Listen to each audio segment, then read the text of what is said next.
Welcome to SveNFL. What's up, y'all? It's Jonathan Rollins. Excuse me, Sarah. Two Americans living in Sweden talking about football. That's right. Let's go.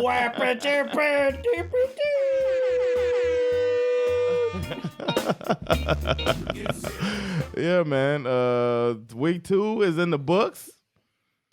We out here, man. This is the season is rolling. I'm feeling great. Yeah, and week 2 delivered on all the promises. The insanity level of week 2 was like at 11. Yeah, man. What a group of games, man. Crazy. Shit. Do you want to just hop right into it, man? I mean, I know you had fun. You made some stew. I did. I just had chips and dip and stuff. Nothing special, but we had the boys. I stumbled onto a big old chunk of lamb shank when I went to a farmer's market about a week ago. Stuck that thing in the freezer and then whipped it out and made a lamb stew on Sunday. Nice. It was good, man. It sounds really good. I still got some left over. I did nothing special, man. We just had Sandra made some she's into these Vietnamese taco things, so we had that for dinner. But then it was just chips and dip and like snacks, and then we just watched it. I was expecting a loss, you know what I mean? I had predicted a loss, and then we'll get into that later, man. I cannot wait to get to that game. I was like, what the fuck? All right, well let's start with Thursday night. What you got, man? Thursday night. Yeah, we got the flip 'em pick 'em too. Yeah, Thursday night. Let's see. I won the coin toss and I picked the Chiefs to win. They did 27-24 against the Chargers. Barely. Yeah, I mean, what do you say about this game other than the fact that both quarterbacks just came out and put on a fucking clinic? Yeah, man. I'm impressed by the Chargers defense. Agreed. Derwin James, man, is just all over the place. They got Bosa. Who's the other guy they got on the line that's just terrorizing people? Khalil Mack. It's just like, man, they surprised me. They were stifling Kansas City, and Kansas City is bringing some new stuff this year. So I was impressed. And the Chargers always put up a good fight, so they shouldn't hang their heads too tough. But I mean, it's motherfucking Mahomes, man. It's a very interesting game. You know, you got Mahomes out here going 24 for 35, 235 yards, 2 touchdown passes. Herbert outduels him yardage wise, touchdown wise. He threw a pick. Mike Williams had a night. He was fun to watch. Yeah, man. That one-handed TD grab was just a thing of beauty. Yeah. That's what he does. Some people are like crediting him. Like, there's a section of the Dolphins fans that are just out to get Herbert all the time. Yeah, and they're just like, well, he's got Mike Williams, and it's just like, come on, man, you can't do that. You can't do. I'm gonna save a lot of the things that I want to say about Justin Herbert for my shit got learned. Okay. So I'm gonna pass on him for now. Okay. But I will say I agree with you. The Chargers defense looked great. Again, you brought him up last week, Derwin James. Yeah. It's like there's more than one of them on the field at times. Yes. You know what I mean? He's gonna mess around and be like defensive player of the year type of thing. But the thing that's really tricky about the Chiefs is the way that they managed to spread the ball around in the passing game. And when you look at the stat line at the end of the game, it's kind of fascinating. You got Kelsey's got 5 receptions for 51 yards. Yeah. Justin Watson, 2 receptions for 50 yards. Mecole Hardman, 3 for 49. Clyde Edwards-Helaire, 4 for 44.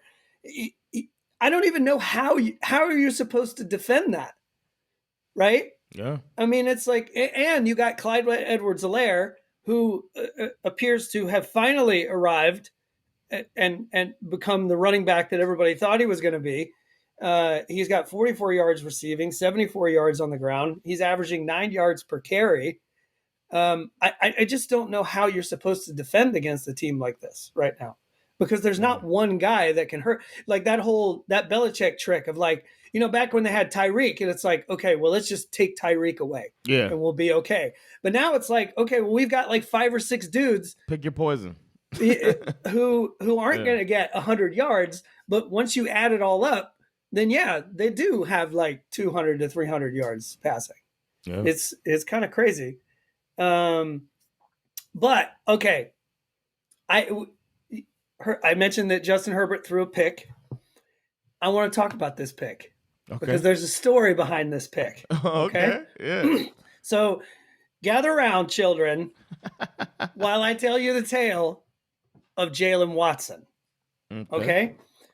Now, they talked about this on the broadcast. I read about it some more later, and I also read some local papers about this kid. 3 years ago, this dude was working at a Wendy's fast food joint in Augusta, Georgia. What? He commits to USC. He balled out in high school. He played 2 years of junior at a junior college. He commits to USC. USC goes out and recruits this kid, but his grades are too shitty, so he can't go. So he basically drops out of college after his sophomore year, and he, for a year, works at Wendy's. Well, that's a good decision to work at Wendy's of all places, though. Exactly. He gets his shit together. Okay. Eventually goes to Washington State University. All right, nice. Becomes a straight A student. He goes as the number 22 pick in the 7th and final round of the NFL draft. 10 spots away from being Mr. Irrelevant. He's only on the field. You could be undrafted, rookie. Exactly. But I'm saying Mr. Irrelevant is the last pick in the draft. He's 10 spots away from that. Good point. He's only on the field because the Chiefs starting quarter, Trent McDuffie, is injured with a hamstring last week, right? And with the game on the line, tied 17-17, my man from Augusta, Georgia, Jalen Watson, took a 99-yard pick six to the house for the win. I mean, how do you not fall in love with that story? Yeah, that's true. That's beautiful. It's beautiful. I mean, I would have told that story. It's beautiful. He's gonna tell it to his grandkids. Bro, and he said after the game, they quoted him after the game. He said, I woke up knowing I was going to get a pick. I just knew that being a 7th rounder and getting my first start, I was going to get tested a lot. I just felt like I was going to get one today. Ooh, I like him. Chills, brother. Yeah. Oh, snap. Nice. I love that shit. That was beautiful. Cool. Yeah, I also the other thing that has to be mentioned too is this thing about Herbert getting banged up in the game.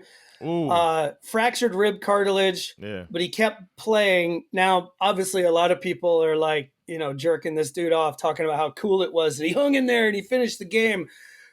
In my opinion, I think you could ask Coach Staley, why are you rolling the dice with your franchise QB in a game that was more or less over at that point?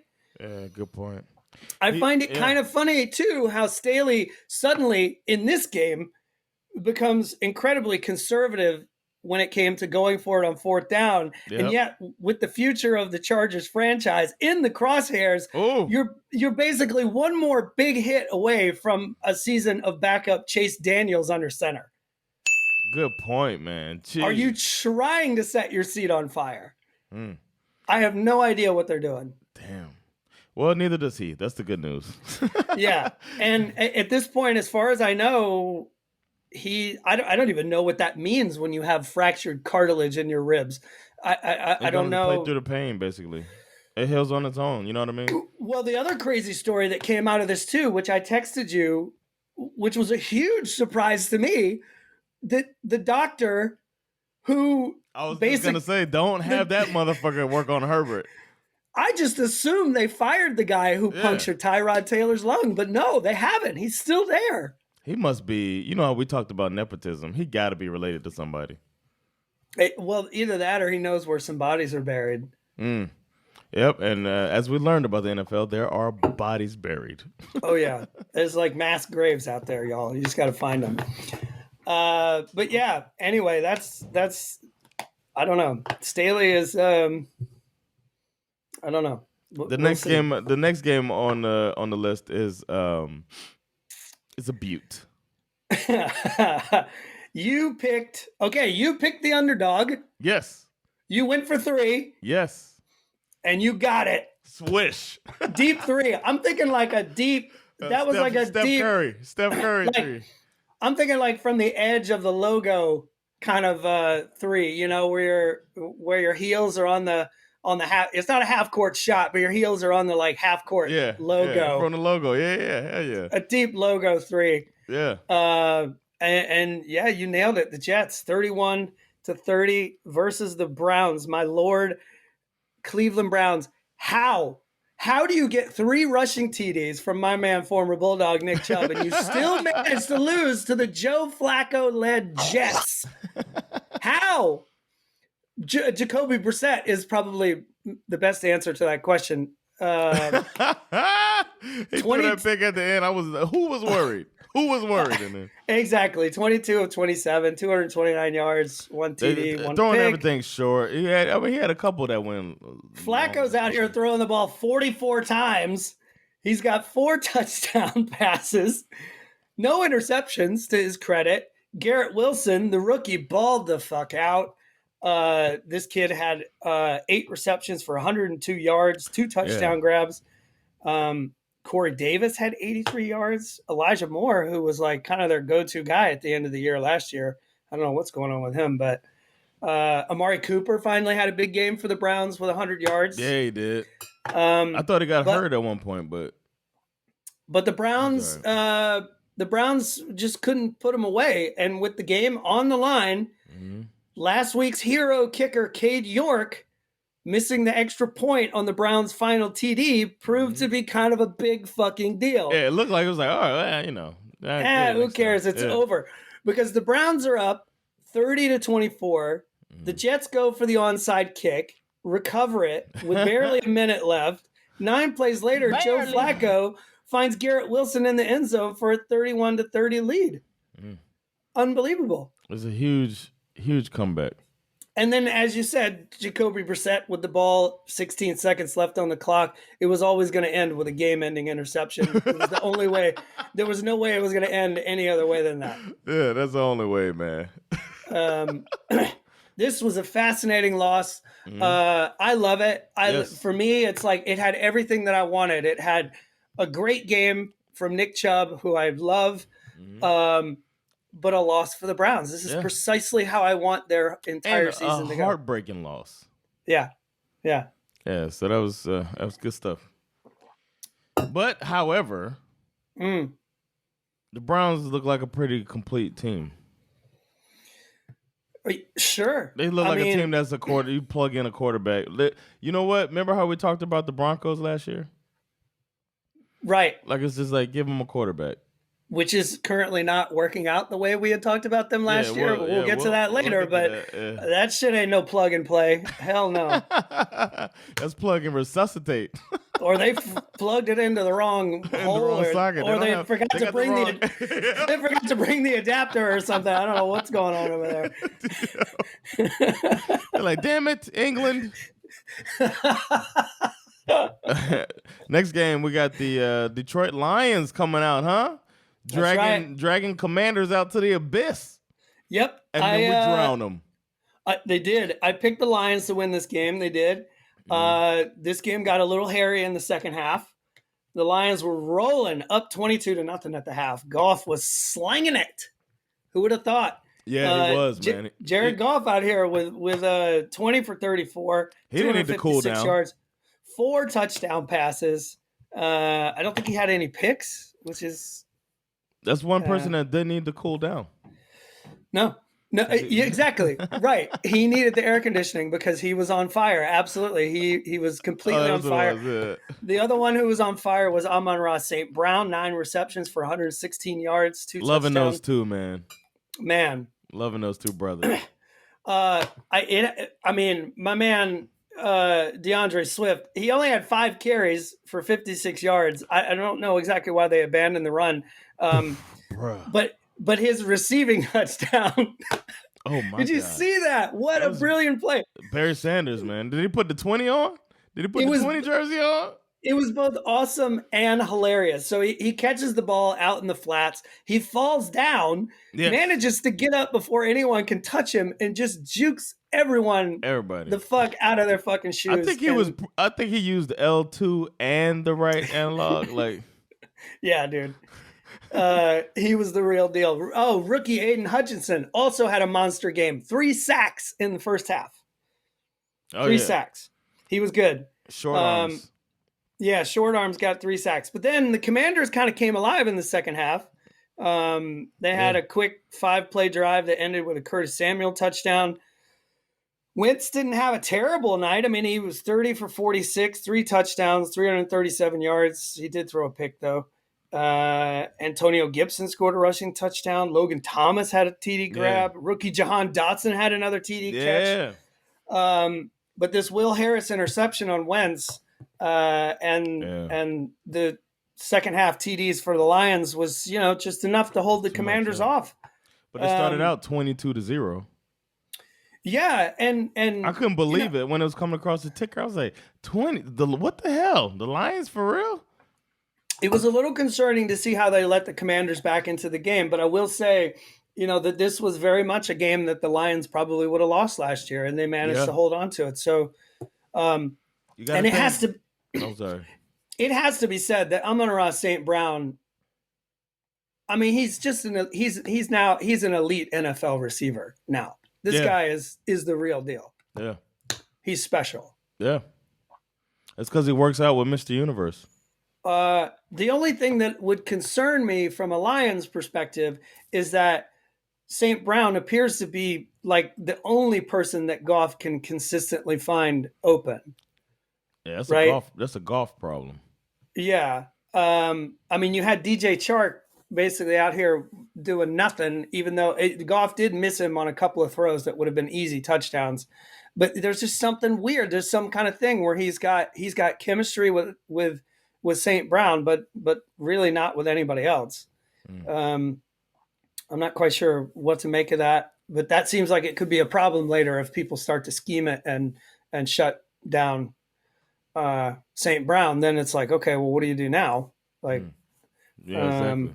But regardless, great victory for the Lions, who, they had to wait until week 13 to get their first win last year. They get their first win this year in week 2. Yeah. Good for them. Next up, they got the Vikings, and that's going to be one hell of an interesting matchup. Yeah, that's going to be fun. And they're going to be trying to have a get right game, Absolutely. Yep. That we made up. The Bucks Saints. I picked the Bucks, right? You did, yeah. And they delivered? Question mark. That's a good way to put it. This one got ugly. Yeah. And I'll admit, I went into this one thinking there's no way that this Saints D is going to frustrate Brady the same way they have in the past. I was completely wrong. Yeah. Dude was out here smashing up iPads again, yelling at referees, yelling at his own teammates. He was at the very center of what turned out to be an all-out brawl, which we can dive into a little bit later. Yeah. Brady had a forgetful evening, 18 for 34, 1 touchdown. He was talking that shit in the brawl. Fournette, 24 carries for 65 yards. They didn't have a single receiver with over 60 yards. I guess Mike Evans had 61. Dudes were dropping balls. Brady was pissed. Scotty Miller had a hard time hanging onto the ball. Brady's like, what the fuck is wrong with y'all, man? I'm 46 years old. I'm 46. Yeah. The Saints killed the run game. Brady fumbled a snap. They blew a 4th and 1 deep in the red zone. Saints were up 3-0. So luckily for the Bucs, the Saints couldn't do shit offensively. In my opinion, there are 2 reasons why the Saints lost this football game. Okay. One of them is Jameis Winston. Okay. 25 for 40, 1 touchdown pass, 3 interceptions. He got sacked 6 times. Wait, Jameis Winston threw it. I know. Who would have thought? The rookie Chris Olave looked great again, and of course that's the touchdown came by way of a Michael Thomas catch, which is totally predictable. But Jameis is out here playing hero ball, getting picked off by Jamal Dean on a deep shot.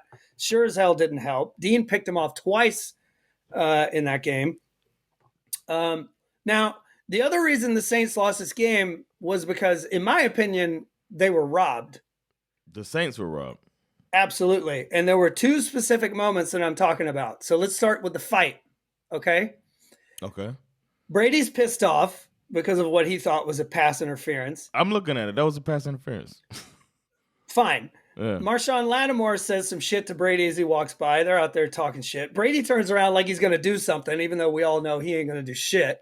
Kiss him in the mouth. In steps Leonard Fournette, who gives Lattimore a push. Lattimore gives him a push back, and then Mike Evans comes flying in out of nowhere and nails Lattimore, which, to be fair, is not the first time he's done this to Lattimore. I don't know if you've seen that clip going around. He did that last year as well. Okay, so they got real beef. Now, I can understand Mike Evans being ejected from this game in this situation, but I do not understand why Lattimore got ejected.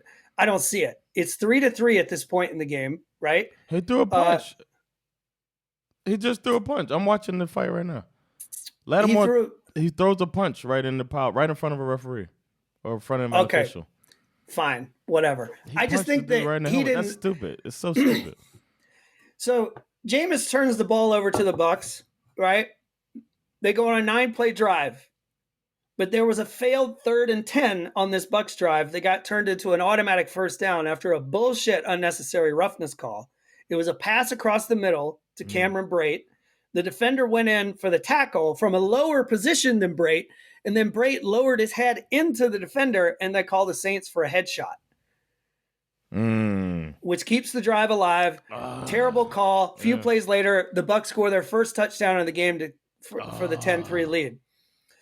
Now, again, everyone remembers that Jameis came out and threw 2 more picks after that, one of which was a 67-yard pick six. So, yes, Jameis Winston is the primary reason why they lost this game, but I would absolutely give an assist to the referees on this one. Yeah. Can't argue with that. That's coming from a Falcons fan who wants both of these teams to lose. Somehow both lose. Yeah. I don't have much to say. Except for him throwing the punch. He should have been thrown out. But maybe I'm wrong about the brawl, but I just feel like Mike Evans started that fight. Yeah, and he got kicked out though. There were more people involved. Like Fournette doesn't get kicked out, and the guy who there's 2 people tackling Evans as when I'm looking at it, they didn't get kicked out either. It just Lattimore was the one that got kicked out. So they took the 2 main guys out. Brady apologized for breaking the tablet after the game, which is like, why does he even? I don't even understand why he has to do that. Like, that's so. I think he. You mean breaking the tablet or apologize? He apologized for breaking the tablet, which I think is like dumb. What's dumb? Breaking the tablet or apologizing? Both. Oh. Yeah. It's not the first time he's done that either. The other thing that was dumb too, a lot of people have been making a big deal out of the fact that, you can read Mike Evans' lips saying to the ref, saying, "It's Tom Brady. What am I supposed to do?" Well, the answer to that question is nothing, because it's not like, it's not like anybody threw a punch at Brady and you had to they're out there talking trash. Are you telling me that Brady can't handle a trash talking experience by himself without you flying in? It says a lot, though. They said that to a ref to appeal to their interests. It's like, you guys love Brady? I love him too. There was a lot of things that happened in this game that if you were a Saints fan, I think you would feel supremely robbed. There was another call later. Well, all of this. Look, the Jameis Winston performance gives you nothing to complain about. So I'm not saying that, but there were a lot of other things that felt very scripted in this game, I'll say. Well, I went through 20 years of it, and when he was I don't feel bad for either one of them. Like I said, you sound like a Saints apologist. All right, who picked you picked the Panthers to win? No, I picked the Giants to win. Did you? Okay. And let's go. Giants start the year 2-0. Are you kidding me?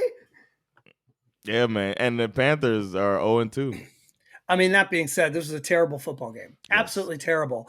The Panthers had a stellar beginning to their day by muffing the opening kickoff, which set up the Giants on the Carolina 22-yard line. Despite having Saquon Barkley in their back pocket, they only managed to gain 4 total yards before kicking a field goal. So nice job. The Panthers managed to fumble their second possession of the game by way of Robbie Anderson not being able to hang on to the ball. This too resulted in a field goal for the Giants. In fact, it was all about the kickers in the first half with a riveting halftime score of 6-6. Panthers' only touchdown came from Mayfield to DJ Moore. The Giants scored a TD on their next possession, and then it turned into an absolute punt fest. What happened to rolling out? I remember how much we talked about this last year, how often the Browns were rolling Baker Mayfield to his right to set it up, give him half the field, make it a little easier for him to warm him up into the game. What happened to that? How come the Panthers aren't doing that? I don't know. On the touchdown pass, guess what he did? Exactly. Rolls to the right. You know what I mean? The other part of this game that I found a little perplexing was that you have both teams with elite running backs, McCaffrey and Barkley. They had plenty of carries and yards, I guess, but ultimately neither team could really take advantage of the weapons that they had. The Panthers were 2-12 on third downs. The Giants were only a little bit better, 6-18 on third downs. Panthers were 1-4 in the red zone. Giants were 1 for 3. It's just two really mediocre football teams that I Don't guess tell the Giants fans. Somebody had to win, I guess, and kicker Graham Gano, who was the Panthers kicker last year, now with the Giants, kicks the game winner. How about this for a sneaky Graham Gano revenge game that nobody was talking about? Let's go. Storyline of the week. Let's go. But honestly, the Giants at 2-0, Giants fans, you can celebrate it all you want. Yeah, man. But it's temporary. They are last year's Panthers. Exactly. This is all going to come to a screaming halt. Meanwhile, Matt Rule's seat just went from hot to like in fuego.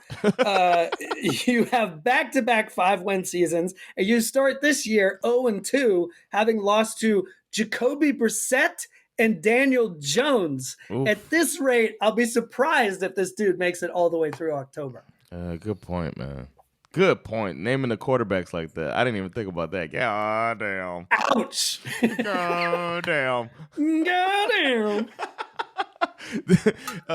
One last thing I wanted to add about that is I got a little concerned when Christian McCaffrey broke free and got run down from behind. Yeah. Because I was like, oh, he's going to break it free. And then he gets run down and tackled. And I was like, ooh. I'm a little, if he's not going to be, what are they going to do if he's not going to be outrunning everybody like he normally does? I think they're fucked. Yes. Speaking of fucked, the another stellar game, the Patriots and Steelers. Who'd you pick to win this? Oh, was it me? Yeah, you picked the Giants. I picked the Steelers to win this. You did. I thought the Patriots were done. I thought the Patriots were dead and gone, man. This was another shit bowl. Yeah, another shit bowl, man. Both teams were trash. One just slightly less so.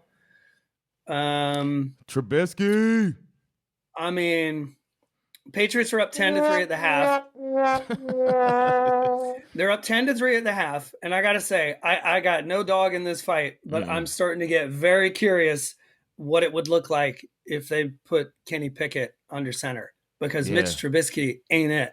No. And his first his first half interception was a terrible pass. I mean, it got tipped by his own receiver, but that was because he threw it bad. It was just bad ball placement. Yeah.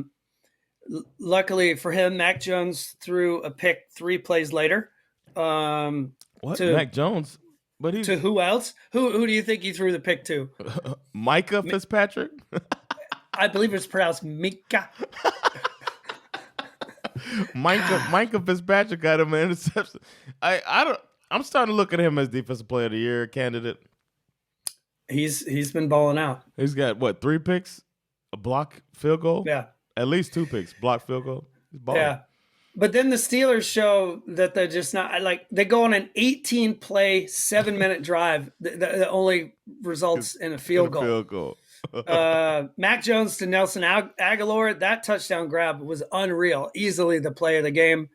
In the front, right? He beat him. No, he beat him going down the sidelines and just mossed him and like walked backwards into it. It was a fantastic catch. Yes. Not much more to report from the second half. The Pats and the Steelers traded a couple of touchdowns. The Pats CD was a gift by way of another muffed punt that had them in an instant red zone situation. Yeah. Steelers converted a 2-point conversion after their TD, but then it was like punt, end of game. It was over. Pats was defense terrible. good, man. No, maybe they played a shitty team. No, they're never going to be a shitty team. But I think it's time to try out the rook, dust them off, and see what we got. Let's test them out. It can't be worse than Trubisky. He's got to be number 32, right? Who's 32 of the quarterbacks? There's nobody worse than Trubisky, right? Starting quarterback. Where does he rank? I mean, maybe Daniel Jones. Maybe he can. Oh yeah, Trubisky could scramble too. About the same as Jones. Are they the same guy? Huh? Maybe. Oh shit. Well, Daniel Jones is 2-0. So that's shocking. Okay, you picked the Jaguars, right? No, I picked the Colts. Oh. But so did 87% of people. The Jags win this game 24-0. The Colts are out here throwing up a goose egg against the division rival. Did you at least pinch the bitch? Exactly. The Colts have not won in Duval County since 2014. Oh my God. How crazy I did not know that. They have not been able to beat the Jaguars in Jacksonville since 2014. God, that's crazy. And Jacksonville has been shitty. Right. So about this game, let's start with the good news. The Jags look pretty good. Okay. Trevor Lawrence had a lovely day. 25 for 30, 235 yards, 2 touchdowns, no picks. Lawrence started the day 7 for 7 with a nice TD pass to Christian Kirk, who, it has to be said, kind of looks like he's working out in Jacksonville. They worked that money. A lot of people were scratching their heads when they made that move. But that situation is working out great. The O-line held up really well, allowing 0 sacks, only 2 QB hits. James Robinson had a nice day. He scored a rushing touchdown. That was nice. It was that play was great. It was 1st and 20, and the dude runs the rock 40 yards to the house. It was fantastic. Christian Kirk had 2 touchdown catches.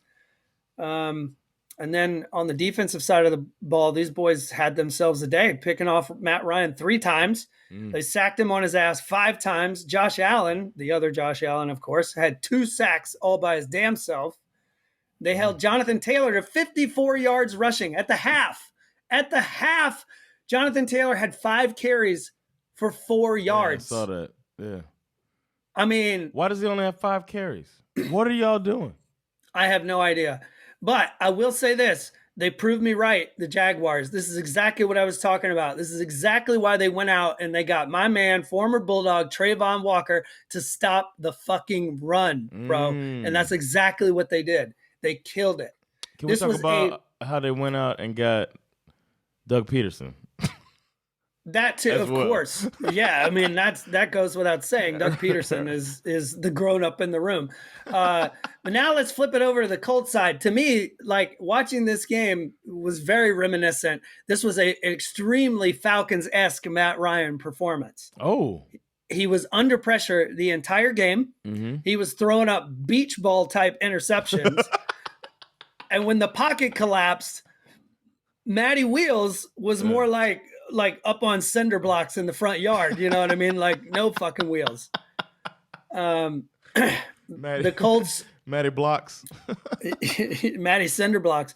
The Colts were without Michael Pittman Jr. in this game, although I don't think it really would have mattered if he was there. The receiving core it changes things though. It would, but their current receiving core leaves much to be desired, in my opinion. But their bigger problem appears to be their offensive line. You do have a serviceable quarterback who's supposed to be, this reliable man under center, but none of that matters if he spends half of the game on his back. Damn. Plus, you have one of the best running backs in the NFL, but if you can't open up the holes for the man to run through, then it's not going to. It's not going to be. It's not going to matter. This is two very average to bad performances for the Colts. One more, and it's time to hit the panic button for our bet. Next up, they have the these Chiefs. Motherfuckers to win. Oh my god! Their next game is against the Chiefs, bro. Mm-hmm.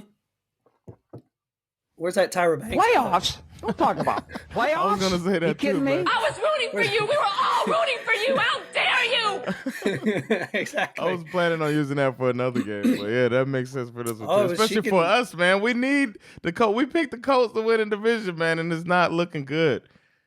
They're gonna start out 0-2-1. That's better than 0-3. What if the Jags are like this year's Bengals?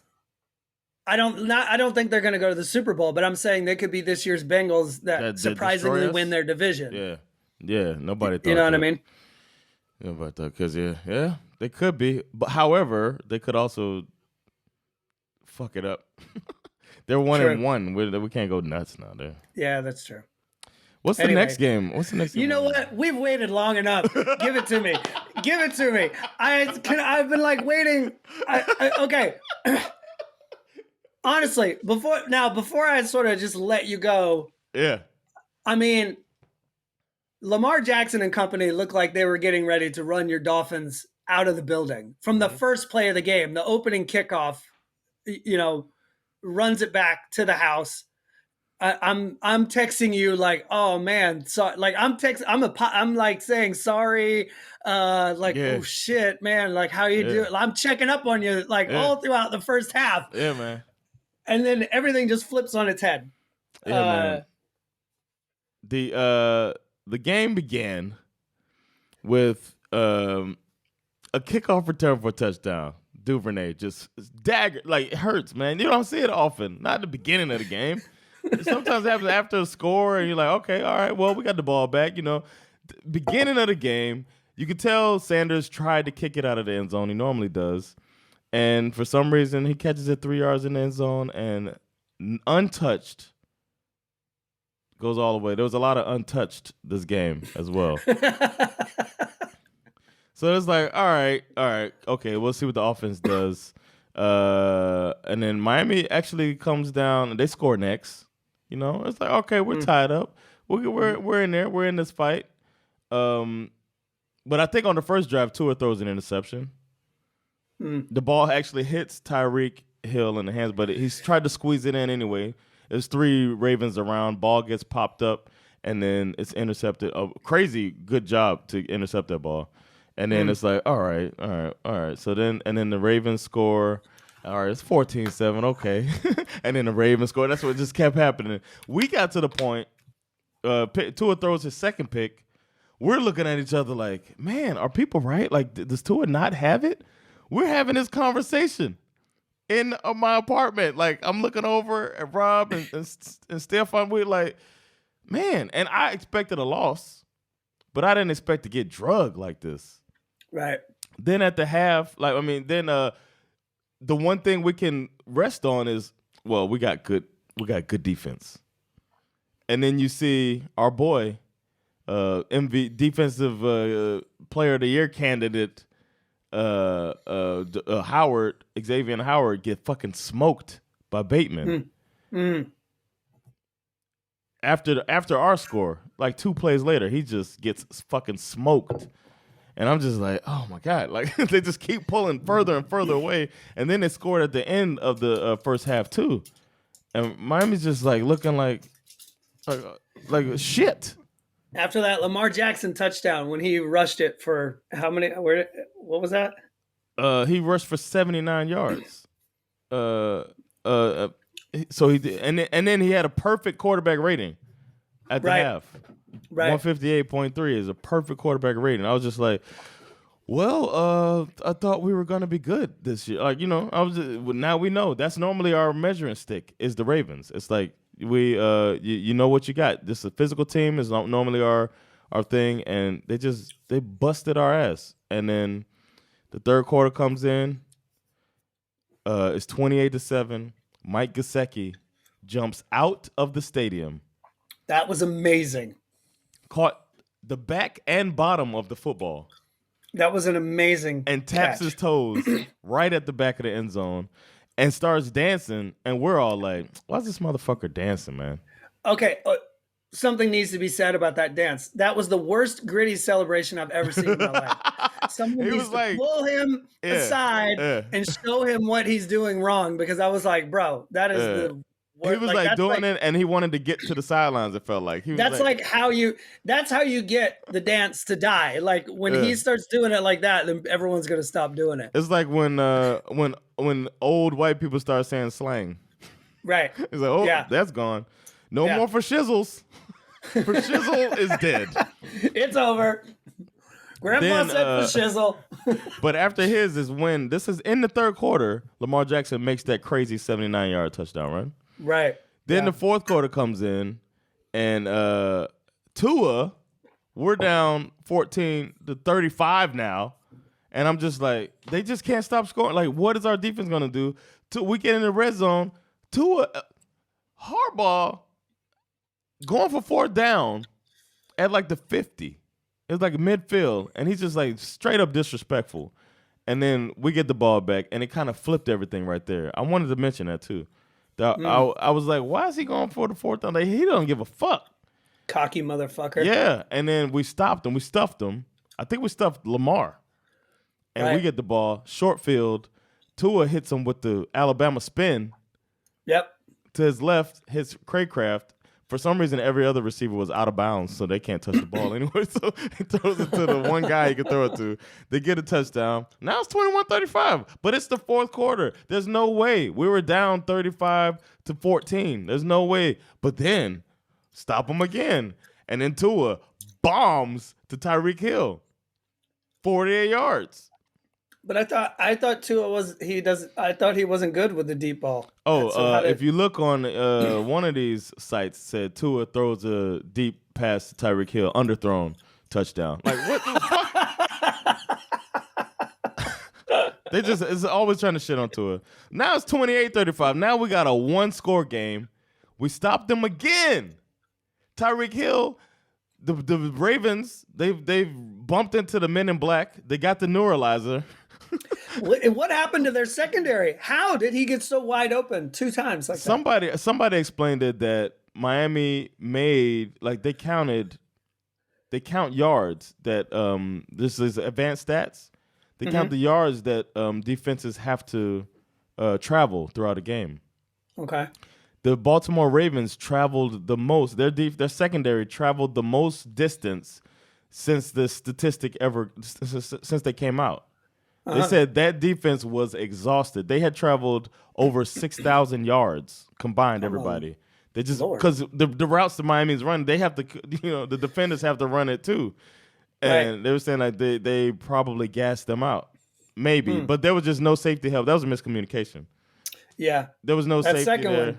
I don't understand how you let Tyree get that wide open like he was on that second touchdown. Yeah, they could have done like Miami was doing. Oh, Xavier Howard dropped a pick. He baited sick bait of Lamar Jackson, and he dropped a pick because he made him. He was playing way off, and then he just jumped down to go get the interception. He dropped that. But anyway, Miami's defense woke up in the second half. However, not enough. Tyreek Hill did catch that deep pass and tied it up at 35, and then Justin Tucker comes down. He kicks a 79-yard field goal. No, he kicked a 51-yard. He kicked a 51-yarder, and then I was like, okay, this is what I said. I said, listen. It's 2 minutes and 32 seconds left. We'll see what Tua's made of. Right. Even though he's already thrown 5 touchdowns already. But Yeah. can he bring this team back? And lo and behold, marches them all the way down the field and passes it to Jalen Waddle with 20 seconds left on the clock. Touchdown. Mike McDaniel purposely lets the clock keep running. We're close enough to kick it to tie it. But he's like, let it run down. And we get it as low as possible because he had confidence in his team to score. Tua throws a nice pass. Only Waddle could get it, gets it. We lose our motherfucking minds in my living room because we came all the way back.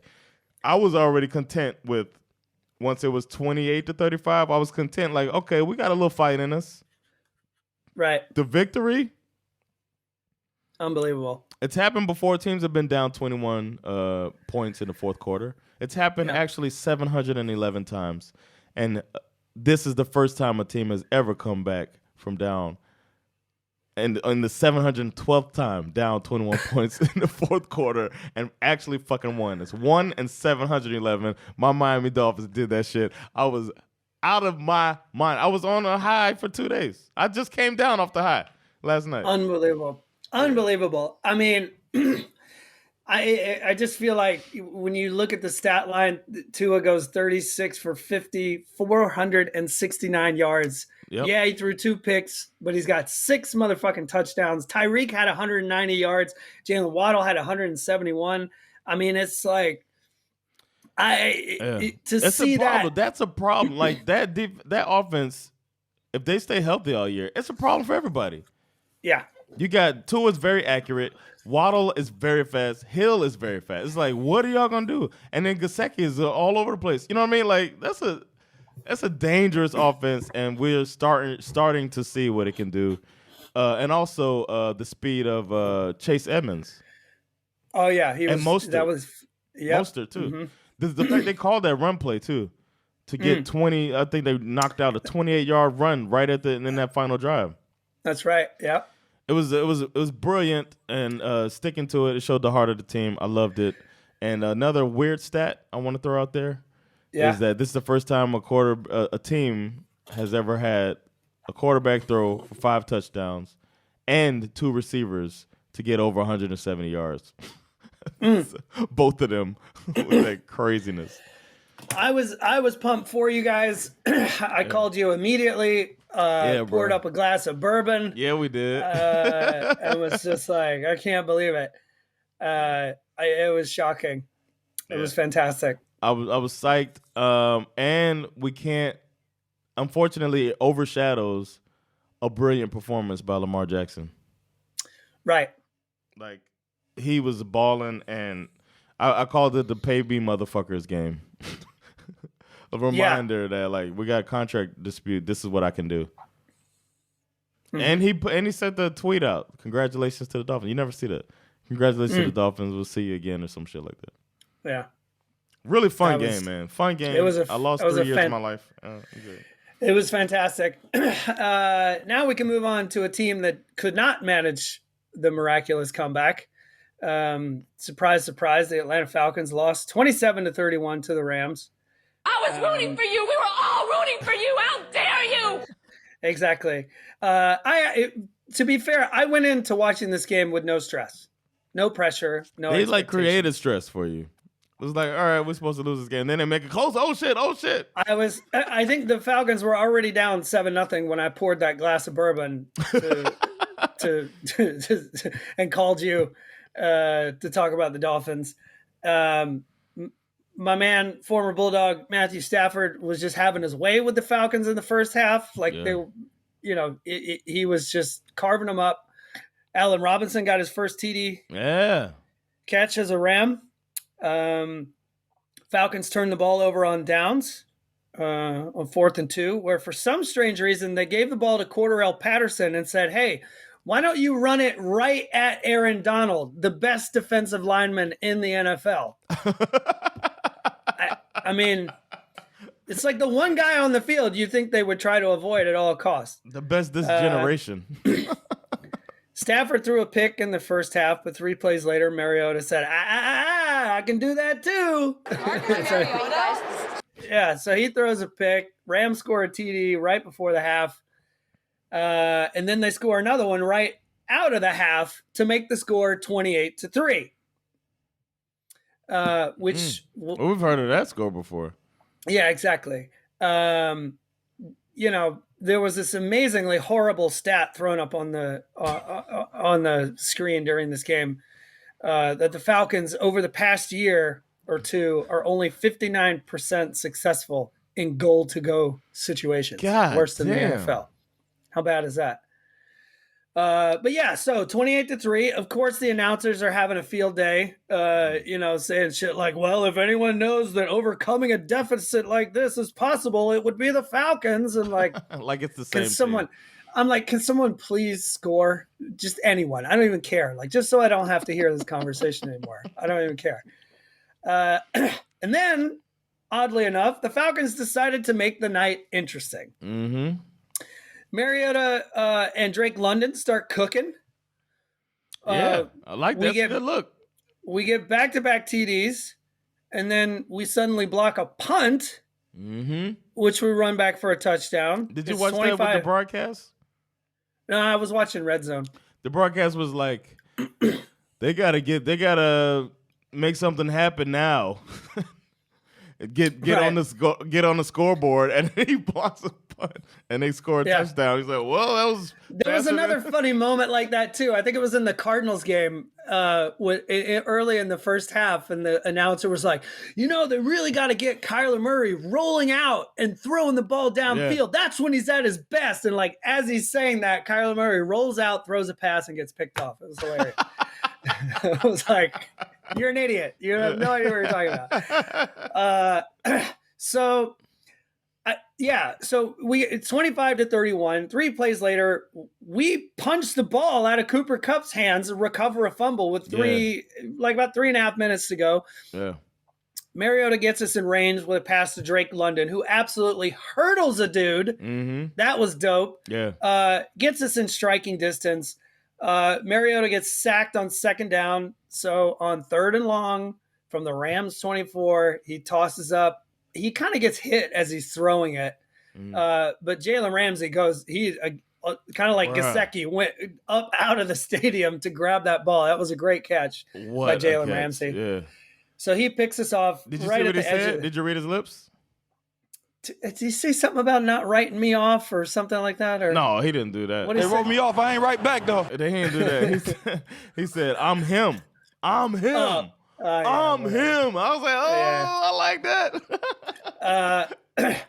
I'm not gonna lie. I did not think for a minute how much. Okay. So I did have a brief moment where I thought that wouldn't it be fun if you and I could come in this week to discuss insane come from behind victories for both of our teams. Yeah. But I honestly at no point even considered that the Falcons were actually going to pull this off.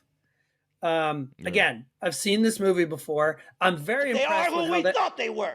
very impressed with how they fought back. Yes. But I'm not sure if that says something about us or something about the Rams. you nailed it with that.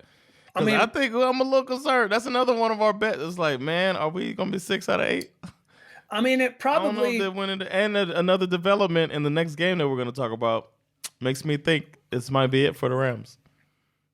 Maybe. I mean, it probably says something to both of those points, obviously. But either way, it's something for the Rams to be a little concerned about. It's obviously another disappointing loss for the Falcons, who do find a way to look frisky, but continue to come up short. They're kind of like this year's Lions, I think. Like, remember how the Lions were always that team that were kind of chipping away and getting close and all that kind of stuff? I don't know. Yeah. Next up, we have the Seahawks, which might be the most winnable game on our calendar. But I would say this. If we lose that game, if we lose to the Seahawks, no offense to Marcus Mariota, but I would kind of I want to see Desmond Ritter. You want to see what? I want to see Desmond Ritter. I want to see it, if for no other reason other than just to see what we've got. Right? Kind of like the Pickett thing. Yeah. Can he hack it? Is he a real NFL quarterback? The sooner we know, the better. I would just like to see it. Like, I don't have any kind of lofty expectations for the Falcons this year, but I would like to know if Desmond Ritter is a real quarterback. I like that. It'd be good to find that out. Speaking of the Seahawks, Yes. they played the 49ers. Was it me picking this? Yeah. Yep. You And I picked the picked 49ers. the 49ers to win this. They win 27-7. It Yep. wasn't a surprise. They were a favorite to win this, but this was a sad moment. Right. We want to see what Trey Lance is made of, and then he's got a broken ankle now. And apparently it was pretty bad. It's probably a Dak Prescott, I would say, type of situation. His foot looked like it was going the wrong way. I can't look at those things, so I didn't get a good look at it. It was disturbing. I mean, this is obviously the main storyline in this game. Yeah. I mean, I feel so bad for them when they get on the cart.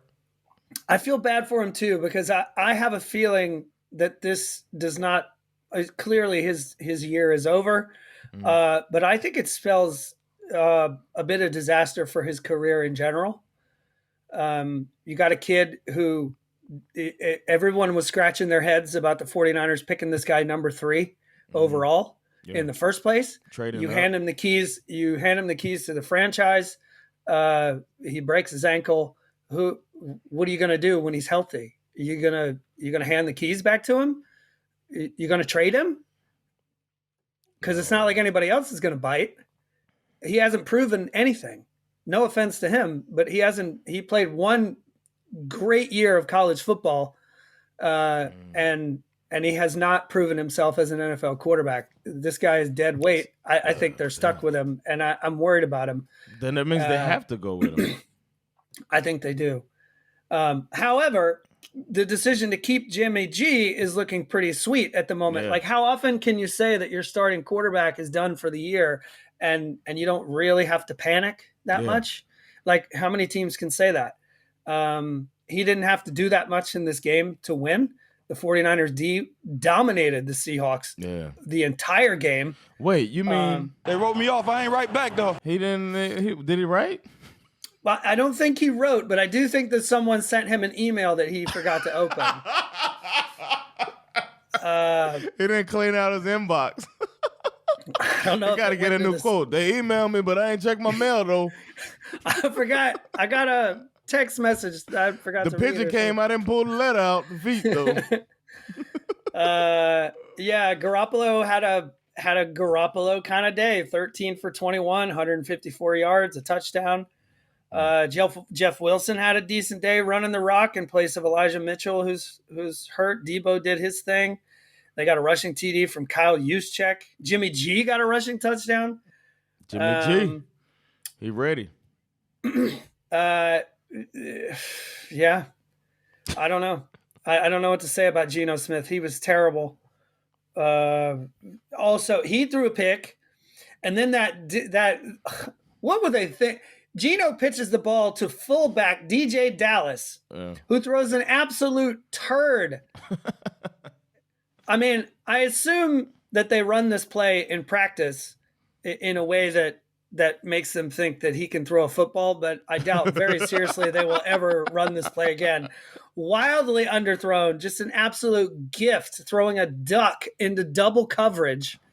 I mean, it was just, and not even double coverage. It was like layered coverage. He was trying to throw it over one guy to a guy who was covered from behind. I was like, what are you doing, bro? You got to hold the button a little bit, but release it before it's There's probably like three starting quarterbacks in the NFL who could have thrown that as a touchdown pass. How many backup running backs? Exactly. How many backup running backs / fullbacks do you think can throw that pass? Oh, man. The Seahawks had only 36 total rushing yards in this game. Damn. DK Metcalf was held to 35 yards receiving. The Seahawks also had 10 penalties for a total loss of 106 yards. A terrible performance all around. Obviously, the reemergence of Jimmy G has everyone rethinking this division a little bit, especially with the Rams looking a little shaky. Including myself. Especially when I wanted to pick them, but I was glad I didn't the way they looked last week. But then it was a shitty day weather, so we didn't know what they were. I mean, with that defense, And Deebo Samuel and some of the other pieces that they have around, and Ayuk is playing better this year too. I mean, the 49ers always seem to manage to create a situation where Jimmy doesn't really need to be great for them to win football games. That's well documented. And they normally have the Rams' number when they play each other. So that being said, this is a terrible football team, the Seahawks. That's true. So, next up, the 49ers will have to go up against the Broncos, who, I don't know what's it. We're going to get to them in a minute, but it'll be interesting to see how this works when they play a good football team. Yeah. They're obviously going to have to go out and probably find a new backup quarterback somewhere. So it'll be interesting to see what they do with that. Kaepernick. Because Jimmy G has had issues with injuries too. So if he gets hurt, then then the wheels really fall off the bus. Yeah. Let's go to the next game. Who saw this coming? Cooper Rush leading the Dallas Cowboys to victory over the Cincinnati Bengals. You picked the Bengals, right? I think so. Yeah. Who wouldn't have? They lost their starting quarterback. Cowboys did, and then the Bengals are trying their best to lose their starting quarterback by putting up inept offensive linemen in front of them. Like, haven't they learned a lesson? He tore his damn ACL out of socket in his first year after having a phenomenal rookie season, and then they still haven't fixed this, man. Joe Burrow has been sacked 13 times in the first 2 games of the season. That's insane. It's borderline malpractice, in my opinion. Yeah, man. Who's their doctor? The Nope, he's still hired over there. Still employed by the Chargers. This was another shit bowl, in my opinion, between 2 teams that are really struggling to find themselves. Yep. For the Cowboys, I guess they're just trying to make this shit show work until Dak can come back from the thumb injury. Cooper Rush was 19 for 31, 235 yards and a touchdown. Tony Pollard continues to look better than Zeke. I was just going to say, why is he not their guy? Like, just go ahead and hand this over to him. Let Jerry figure out the money part and just let Pollard be the feature back.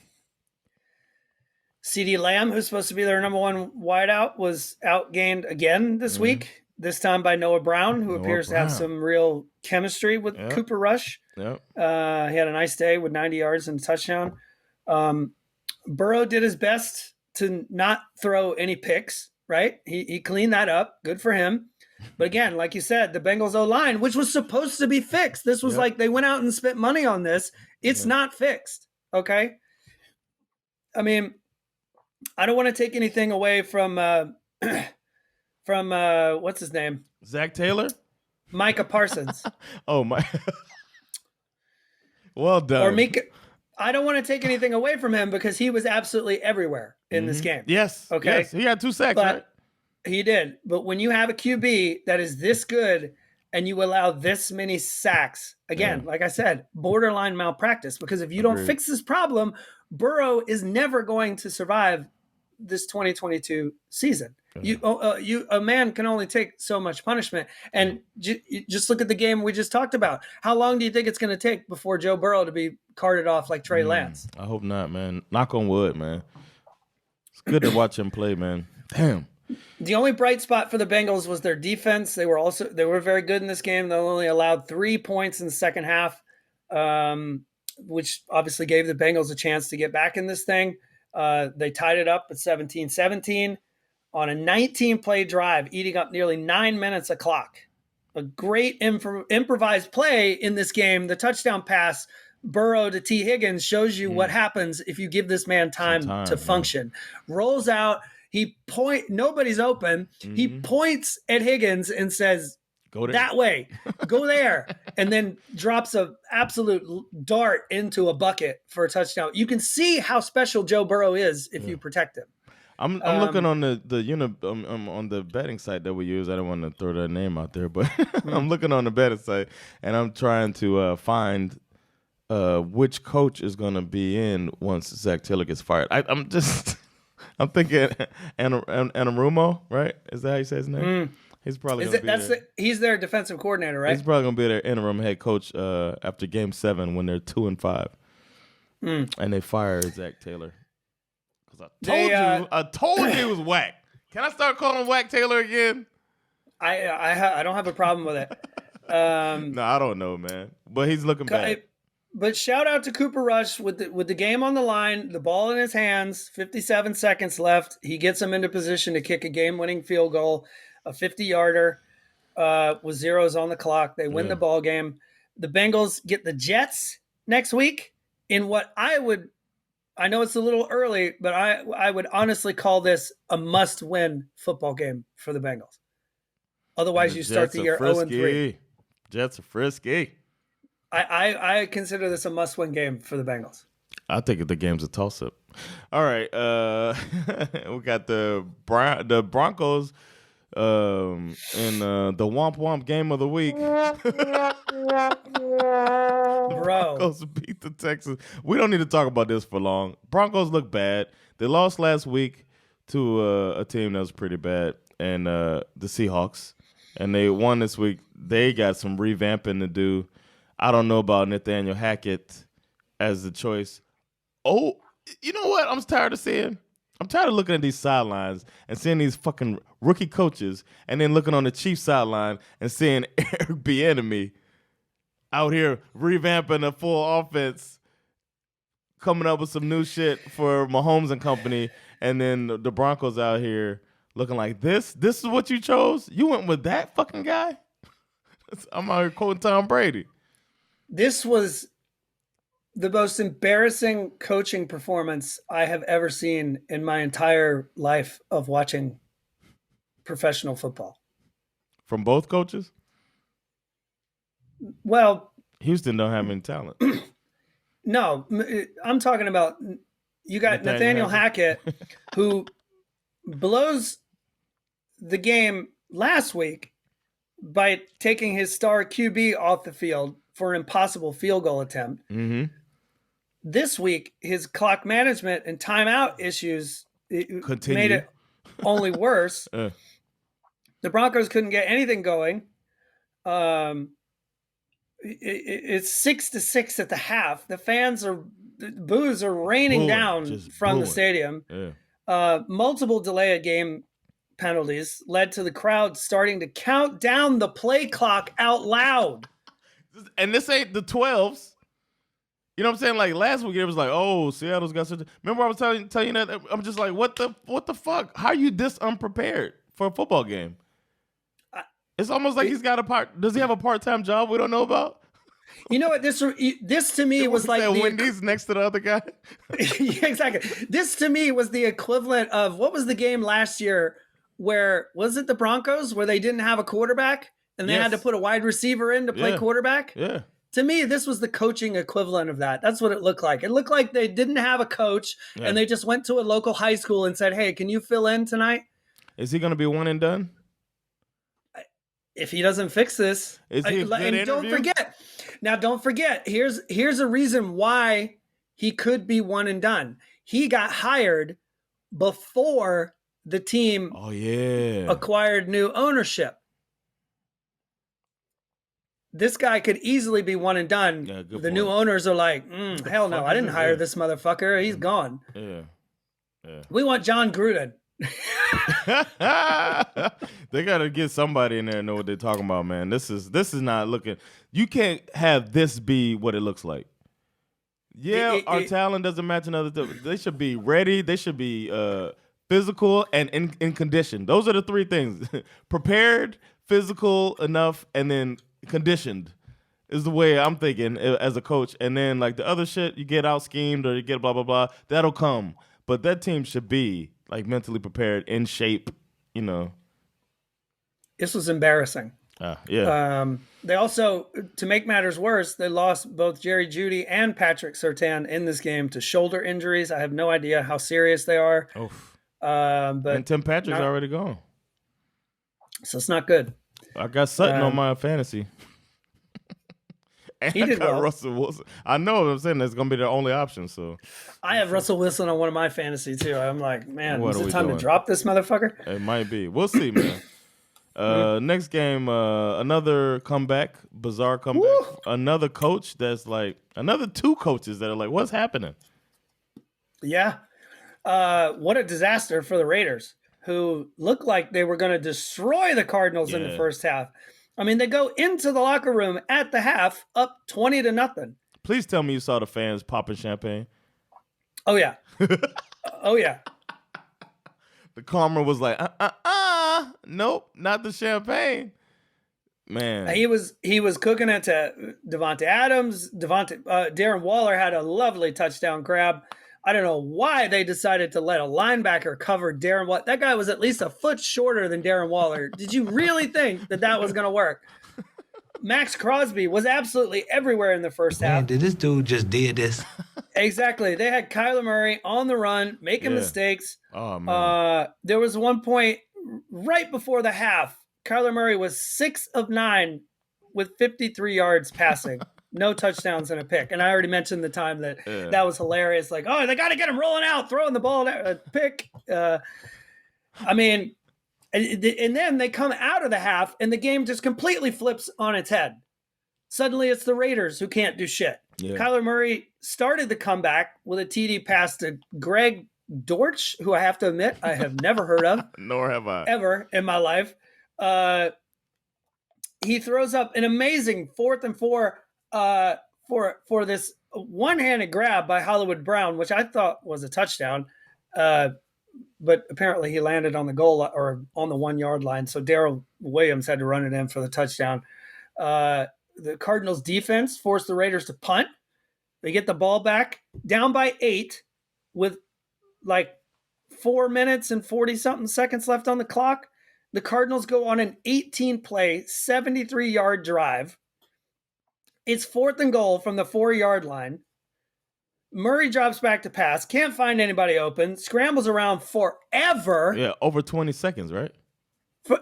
Over 20 seconds and like something like 80 some odd yards running around in circles and shit. They added up all the yards they ran about. And then and the corner of the end zone is just there both times for the 2-point conversion and for the touchdown. I was like, what is happening? Yep.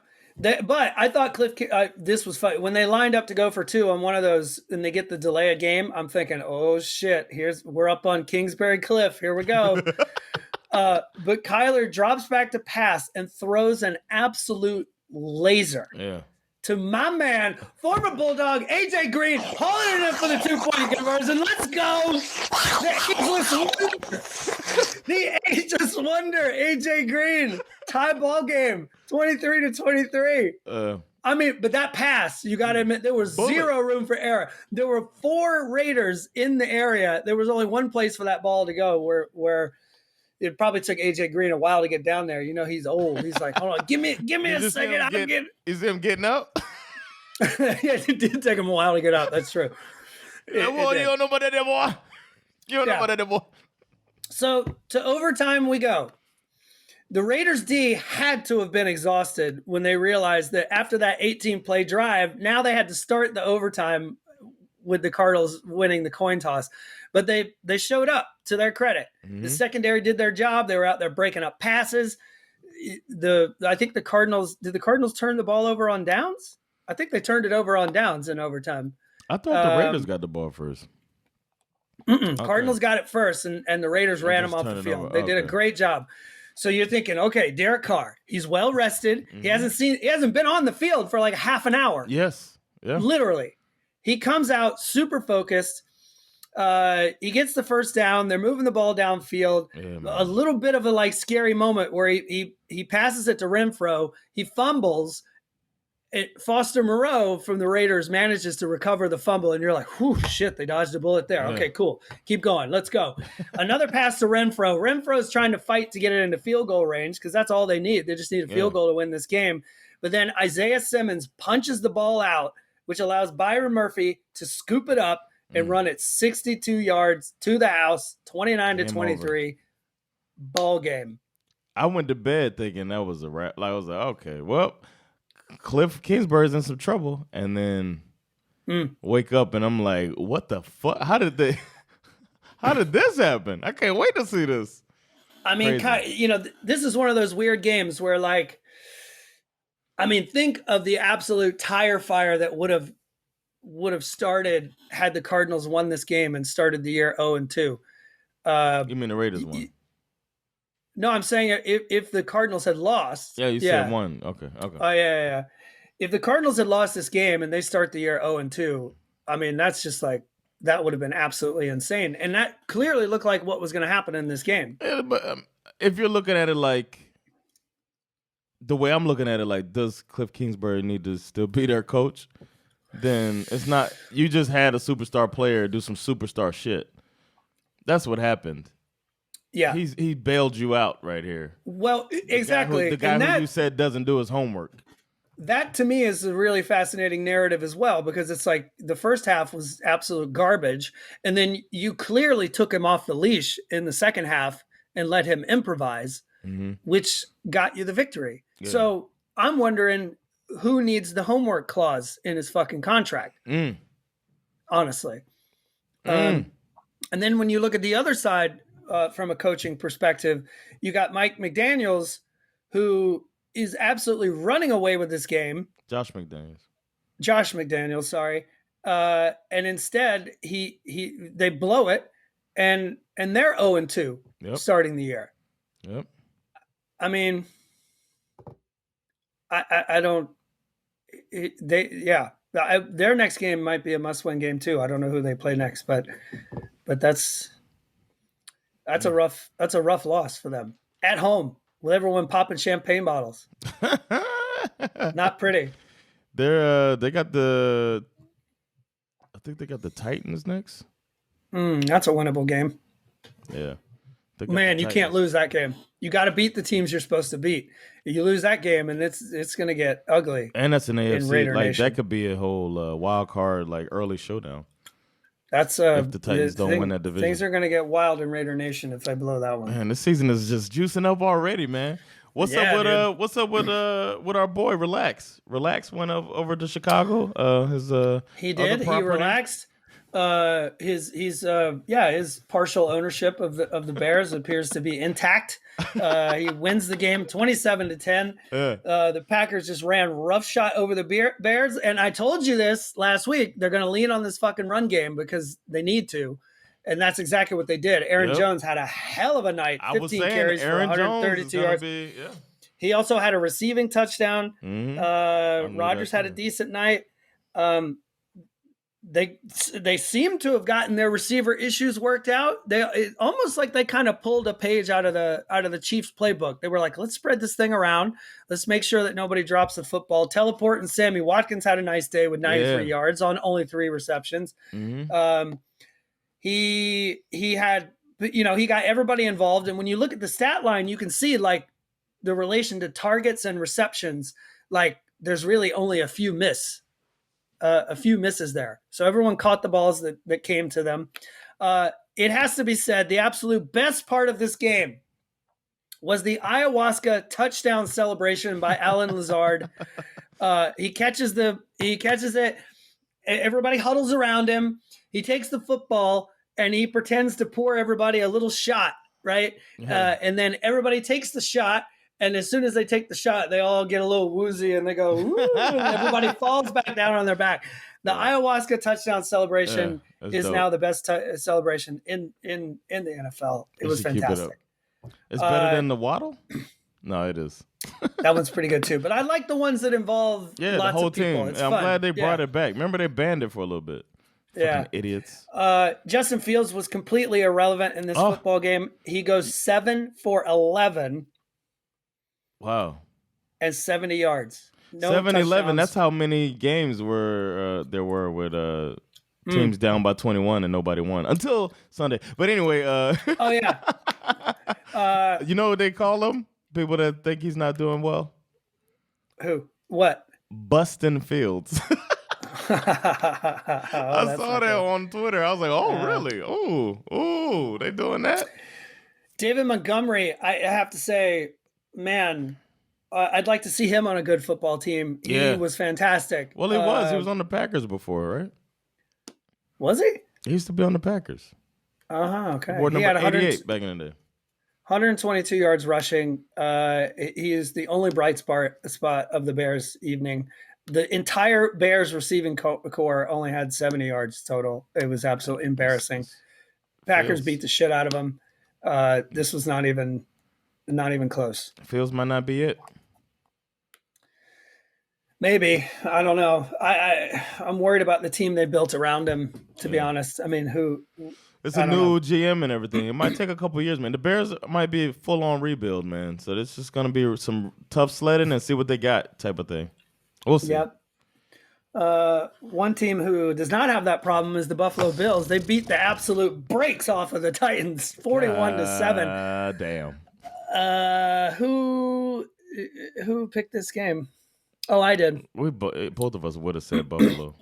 Oh, of course. None of us believe in Tennessee, and we both believe Buffalo is probably going to the AFC Championship game.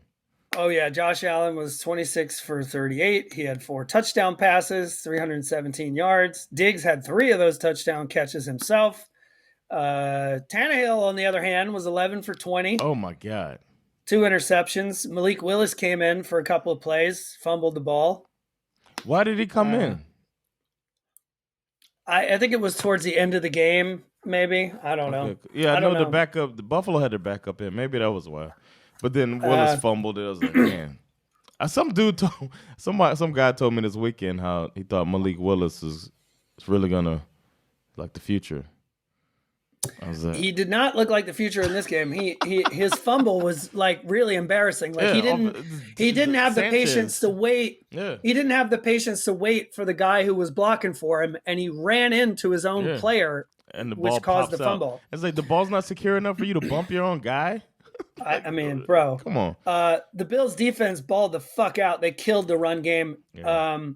Hassan Haskins was the leading rusher for the Titans. Never heard of him. No, I mean, Derrick Henry had 13 carries for 25 yards. it's almost like when Derrick Henry's out there, they know he's gonna get the ball. I mean, he averaged less than 2 yards per carry. God damn. I don't know what to say. I mean, I know my brother traded for him, and Champ traded for Derrick. I mean, I thought Fantasy. Derrick Henry was obviously going to be the one bright spot that would keep this team, somewhat. Before the season, I said something about this, right? About the quick drop off of running back and how the workload and the broken foot and all of this stuff. You know what? You did, and I didn't. I have to admit, I was not buying it. I was like, "How the fuck? No way! No fucking way!" Speaking of no way, that's right. These Eagles, man, dude, 24-7. I mean, beat the Vikings, and what would some people might have been saying this is a possible NFC Championship battle. Sure, a preview, and then our boy he didn't come with it, man. The Eagles gave up a ton of points to the Lions in week 1. That part too, we thought. Oh, but okay. I had a feeling that the defense was gonna put in a much better performance in week 2, as usual. I was fucking right. You like that? Like that? I can tell you what Kirk Cousins didn't like: the fact that he goes 27 for 46, 221 yards, 1 touchdown pass, and 3 motherfucking interceptions. So bad. And for the Vikings, with a guy like Dalvin Cook at running back, if Kirk Cousins is your leading rusher on the night, something went wrong. Okay? Kirk Cousins was the leading rusher with 20 yards. Jalen Reagor had 17 yards. Dalvin Cook had 17 yards.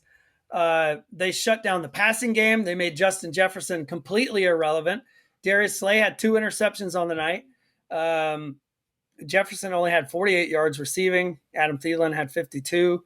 Jalen Hurts, on the other hand, just calmly and methodically completely dominated this football game. Completely. Yeah. 26 for 31, 333 yards, touchdown and a pick. He rushed for 57 yards and 2 touchdowns as well. Both of those rushing touchdowns were just beautiful. Absolutely beautiful to watch him sort of juke his way into the end zone. He was magical. I had some McNabb flashbacks.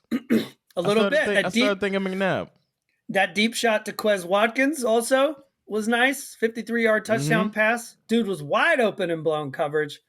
He had it cooking. He was spreading the ball around too. Dallas Goedert, Devontae Smith, Quez Watkins, A.J. Brown, they all did well.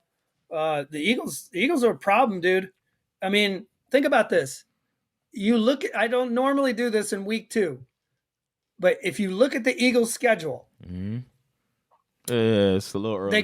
They got Commanders, Jags, Cardinals, Cowboys, Steelers, Texans, Commanders, Colts. Stop me when you hear a game that it looks like they might actually lose. They're playing the AFC South? Honestly. Shit. The Packers are like in shambles. They do play the Packers is a game where like, okay, maybe they lose that game. But then after the Packers, they got Titans, Giants, Bears, Cowboys, Saints, Giants. How many of those games do you legitimately think they will lose if they keep playing like this? Not very many. Well, the Giants will be a Super Bowl ready by then. Oh, yeah. The Giants are 2-0. Let's go. Yo, this was Kirk Cousins' 25th primetime game. And there's this whole thing going out there about Kirk Cousins in primetime. After 25 games, what would be a bad number to have won? Like, what's the low? What would you say is unacceptable? The lowest, like 25 times playing, how many was before you started getting worried about somebody losing? I would say like around half. Okay, so 12. Where 13. I would be like, you know what? He's 50-50 in prime time. Like that's not good. 12, 13. 8-17 is his primetime record.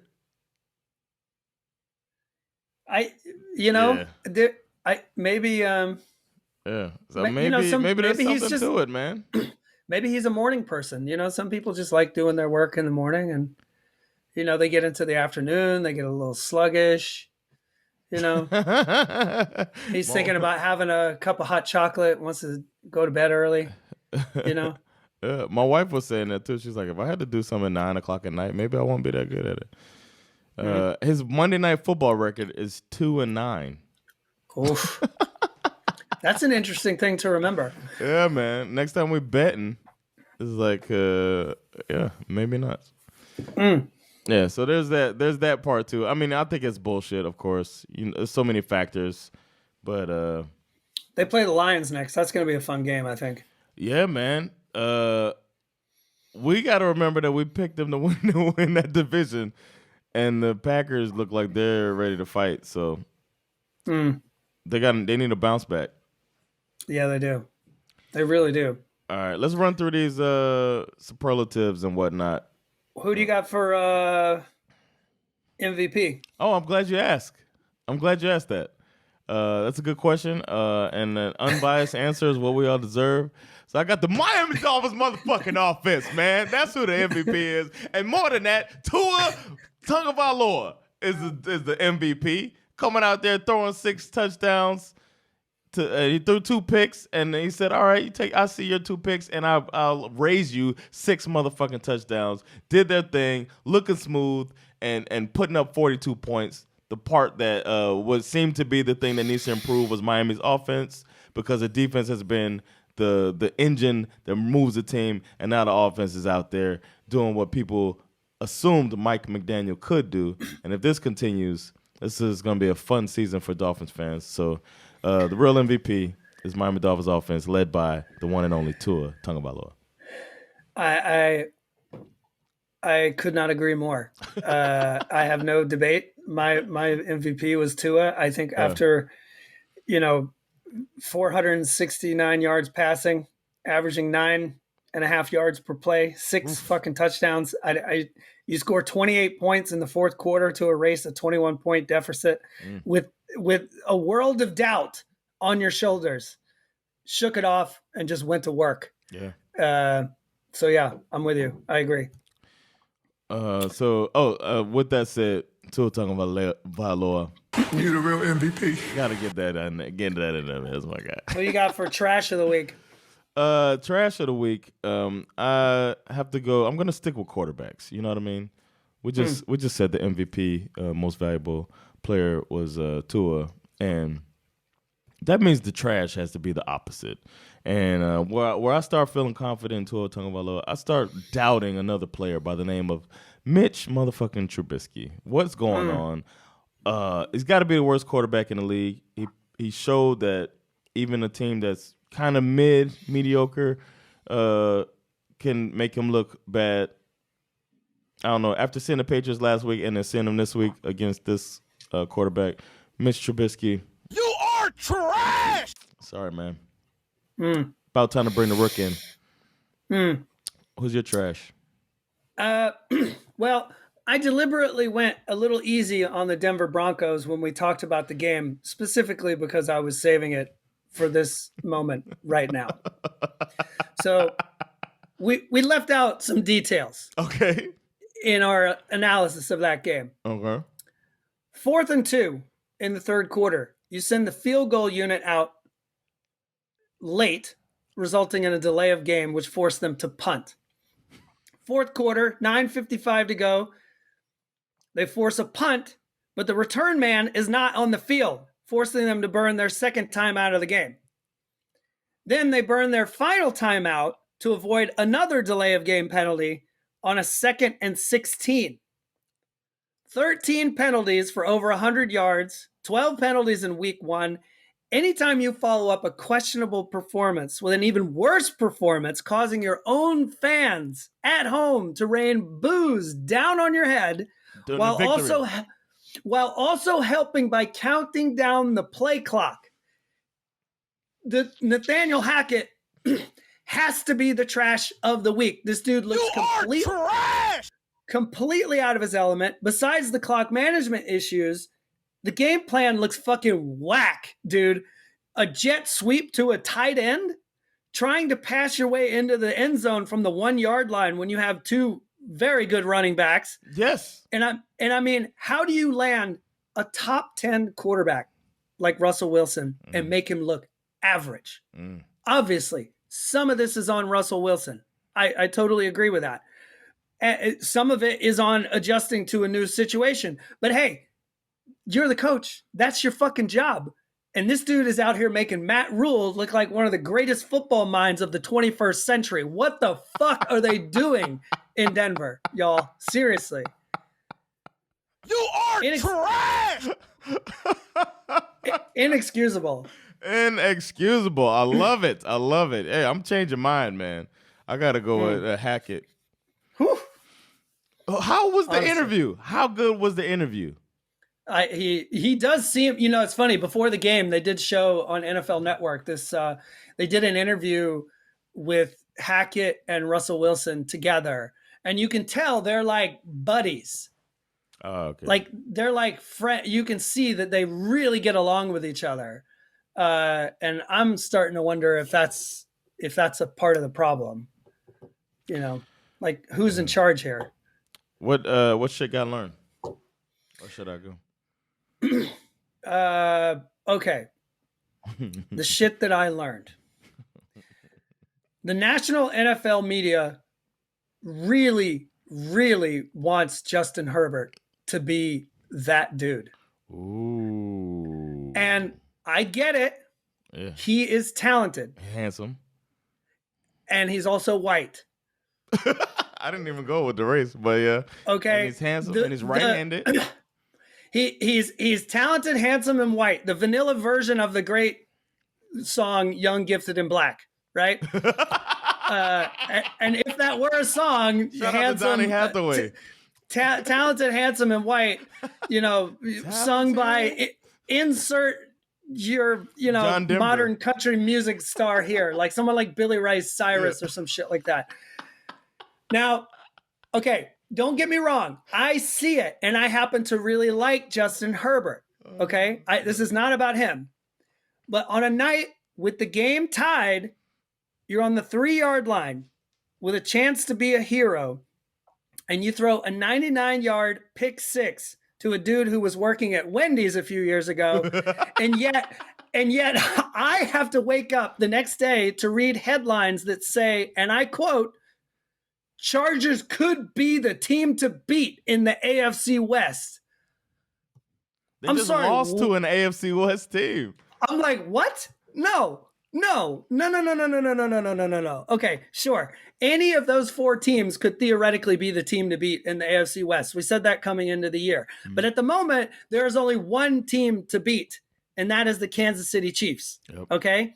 Another tweet that I saw said, quote, 33 for 48, 334 yards, 3 TDs. He left it all on the field, end quote. Sure, great night. I get it, no doubt. But leaving his 99-yard pick six out of the stat line doesn't make it any less real. How many other quarterbacks are we having a completely different conversation about if they did the same shit? Tua, Justin Fields, Jalen Hurts, Trey Lance. Do you think any of these guys are going to get a pass for throwing a 99-yard pick six from the 3-yard line to lose the fucking game? Hell no. Yo.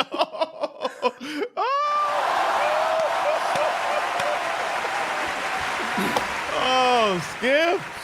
I'm not here for this shit. Oh, my God. I had to go crazy over here with the soundboard, man. Shit. You're right. I got hot. I got hot when I woke up. They're trying I got so hot hard. when I woke up. They're trying so hard to push this fucking agenda. We get it, man. He's young and young. What you say? He's young, talented, talented, handsome, and white. Sung to you by Billy Ray Cyrus. Talented, handsome, and white. We must tell our young that they are talented, handsome, and white. Unbelievable. For any of you Swedes out there who have never heard the song Young, Gifted, and Black, I would highly suggest that you go hear that song. My favorite version is Aretha Franklin. I mean, it put chills on you. Mine's Donny Hathaway, but I love Donny Hathaway. I love Donny Hathaway too, but there's something about Aretha that just she takes it to church, and she does her recording of it is in church. She does it. It was on her gospel album. Okay. Whew. Lord of mercy, it's good.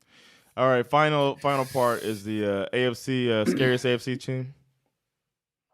I mean, for me, it's the same as last week. It's either the Chiefs or the Bills. I mean, the Chiefs didn't blow out the Chargers, but you have to say that they really showed that they were a class above. The Bills beat the doors off of a bad Titans team who we all know. So I don't know. For me, it's a coin toss between the Chiefs and the Bills still. The Chiefs did beat the team to beat in their division, so that's why I kind of give them a little more credit. Yeah, exactly. I mean, they are the team to beat, and they have the best quarterback, the Michael Jordan of the NFL, apparently. So I don't know. If anybody's a Michael Jordan in NFL, it might be Josh Allen right now. Oh, what a journey you have come from. This journey that I have managed to witness from the beginning. Yeah. No. I'm talking shit. But Fool's gold to Michael Jordan of the NFL. I'm just talking shit. I think it still could be fool's gold. You know what I mean? The Buffalo's defense, the way that they're flying around and just it's insane. And their offense is a buzzsaw, and it's so much to prepare for. I would say that's the scariest team. That would keep me up at night if I was a defensive coordinator more than like the Chiefs. They're gonna run up the score, but their defense might keep you in it. It's a good point. The scariest NFC team. Ever since you said it last week, I kind of still feel like it's none of the above, honestly. The Cardinals had an amazing comeback, but man, they were bad in the first half. The Rams looked dominant, nearly folded against the Falcons, for Christ's sakes. The Bucs struggled big time against the Saints. The Packers got on track, but it's against the Bears. Right. I mean, am I supposed to sit here? When you look at who won and who lost, am I really supposed to say that the Lions are the most impressive team in the NFC? I mean, it was fun to see them play, but I'm not going to call them scary. No. I don't know. I'm jury's out on the NFC for me, man. I'd be shocked if the NFC won the Super Bowl this year. Just the way it's looking, it looks like a way worse conference. But we'll see. All that stuff tends to even its way out, just like the NFL. That's why it's a lovely sport. Shitty organization, lovely sport. Absolutely. All right. Well, that's been this episode of SveNFL. Week 2 is in the books. We have reacted to it, and we'll be back with some predictions for Week 3. So stay tuned for that. And Patreon, we're going to be betting on there if y'all want to check out our bets leading up to the games. So stay tuned. Thanks for checking us out. It's been Jonathan Rollins. And Skip Musara.